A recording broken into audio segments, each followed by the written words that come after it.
A fucking moment that I had in my life, I'd say it was like, I was probably like 25, 26. I was just living in Eastern Market. It's like the largest farmers market in the world. It's here in Detroit. So it's a big like cultural hub. I just got a new like loft space there.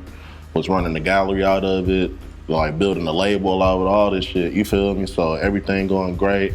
And then we got hit with the eviction notice. You feel me? Like somebody bought the spot. That was like my first like feel of like gentrification. Like somebody actually, you know, imposing their will on the area because they think what they can do is better. And actually, instead of nurturing what's happening. So I basically got rooted out of where I was for a second. While I was up in the air, it was my first sense of actually taking a risk and like knowing what a loss is. Like, damn, if I don't do nothing from here, like I can't go back. So from there, like I started going hard as a muralist. That was my first time really traveling. I went to like New York, LA, everything, just really peeping the art scene and just seeing like the effects of like, you know, gentrification, the effects of public art, everything like that in different cities to see how to be, you know, mindful of it in Detroit. Ever since then, it just put like a fire under me to like, you know, own my own shit, do my own shit, and be actually to pay my own people as well as myself. Just to, you know, be a business instead of just like a, you know, just something loud. You feel me? I feel like what's happening as far as gentrification in Detroit, it's already happened in the larger cities. Like I went to Art Basel in Miami last year and just seeing like how hyped up the downtown is. And then, you know, the locals will talk like, you know, 10, 15 years ago, it wasn't like this, or even like New York and LA and such. So here in Detroit, like Detroit is, we have more than 80% black people in Detroit. But now with the new Detroit that's being built, a lot of the infrastructure is being built around downtown to really make it a more so a tourist attraction or like a spot where people can with money can buy things, but it's not really like perpetuating the people that's actually here.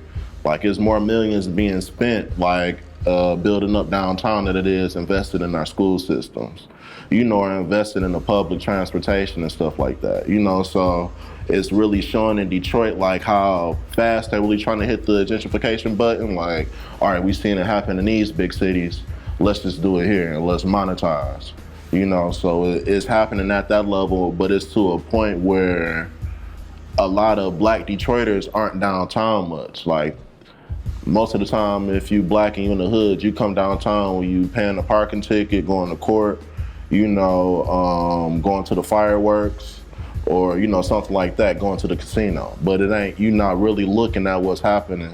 So they keep that amongst themselves and just been building like a white playground, you know, and it's like we really being bought out and pushed out like little by little. I feel like, because just being in the middle of it, I'm saying what the best thing that we have to fight gentrification is authenticity of our city. So it's like, and as long as we speak up, don't sell our authenticity, and know what's going on, like we can't fight too much of the money, but we can stand our ground and actually like, you know, say what's right, do what's right. And hopefully that'll get people that's from Detroit, you know, with money to come behind and, you know, little by little we can at least have a middle ground. Cause like all sides of gentrification isn't bad. Like I looked at the textbook definition so I can understand where it's coming from, but at the same time, it's just like you building on top of a city without even thinking about nurturing the city. So it's like the city just has to be more aware and to speak up about it. People have to be more lenient as far as money. Instead of just coming here and just playing Monopoly, you gotta learn the city, you know, love the city before you just start trying to make money off the city. My perspective of Donald Trump is the shit is surreal. Like when that happened, that's when I knew like, all right, like we fucking up. You feel me? Like us as a people really gotta take like politics seriously, no matter how much this fucking system built against us. We gotta know how to speak up. We gotta know how to be like, fuck it, let's vote. Even like for every person that say like my vote don't count, that's one more person that's, you know, taking us back from, you know, having another dumb fucking office. And people wasn't even hyped about that because it was like you either voting for Donald Trump or Hillary Clinton, and people wasn't even hype on it. So that's how it kind of slipped, and we got like just the ass in office. I feel like it just really desensitized everything. Like it feel like you watching fucking reality TV. Like the motherfucker was just on TV 10 years ago.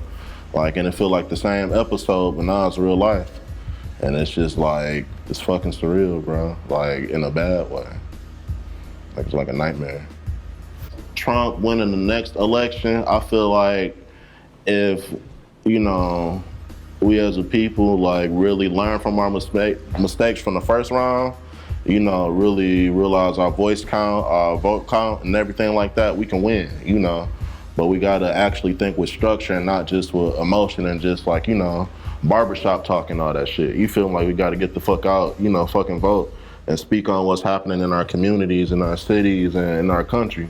But, you know, it gotta go from block to block before it can go from city to city. So small changes make bigger changes.